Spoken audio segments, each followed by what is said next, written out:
This is a brand new one, so it doesn't have the. This is the balloon. And what is this? This is a balloon mapping project. So a balloon mapping kit. It's from the Public Lab, and you can purchase these for relatively cheap. This is a huge weather balloon that is filled with helium, and it's tethered. It can go up to 1,000 feet into the air, and we attach. We make a little rig with a juice container, rubber bands, and you connect a camera, a cheap camera to it, and using rubber bands and a little pebble, you keep it on continual shutter. So while it's floating in the air and it's blowing in the wind, it's taking pictures of everything underneath, which for us is extremely important because we don't have the money to get in a plane and do aerial photography.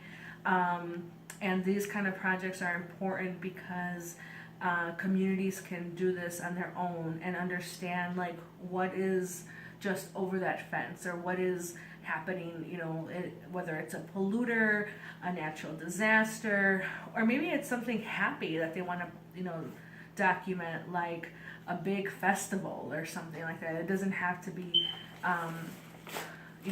political, but this project actually got off the ground when there was the big oil spill in the Gulf, and there was a no-fly zone over the Gulf, and there was an area that was blocked. They put some barriers to keep the petroleum from floating onto the shore, and the EPA and the government had assured residents that they're blocked.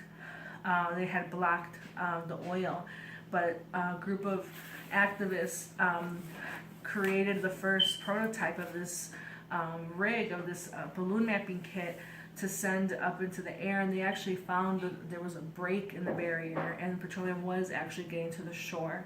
And after that, there's all kinds of kits that are available through Public Lab, and it's extremely important for low-income communities to be able to do their own data collection without having to, you know, learn how to apply for grants and have a grant writer and all these things, these obstacles that are that keep environmental injustices, you know, rampant in poor communities. So yes, Public Lab balloon mapping kit, and this actually inspired me to, because I have two daughters, to work on projects for young girls so that they can be able to learn about their community.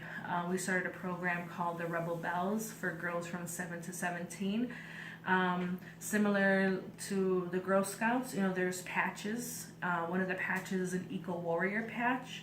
Right now we're working on our My Culture, My Community patch, where the girls are learning about the Calumet region, about its industrial past, but also like what it was like before it was industrial, you know, because I think it's important to know where you came from and also how all of our families got here. You know, we have just a couple blocks this way is a Croatian church, and a couple blocks past that are African American churches and Mexican churches.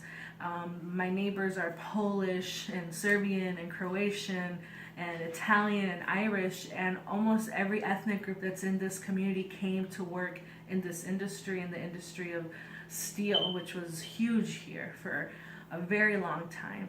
That industry is gone now, and in its place, because the land was so contaminated from that industry, that only other dirty industry came. And that's problematic because we need to live in a way that's sustainable, that's not gonna damage, you know, the water that we need to drink and to live, the air that we need to breathe to live. And I think it is possible to have industry and to have residential communities without having to harm the people who live here. And as a daughter of immigrants, I believe that it's up to us to make those changes. I just don't think that the leaders that we have in place have been very comfortable with the way the situation is, and now it's time for us to be those leaders that we've been waiting for. And that's what I'm trying to do with the Rebel Bells. Make sure that young women feel valued, feel respected, and important, so that they can advocate for themselves and for their communities. And because I'm pushing 40, and I want to make sure that these problems that we have here are fixed. If not in my lifetime, in my children's lifetime.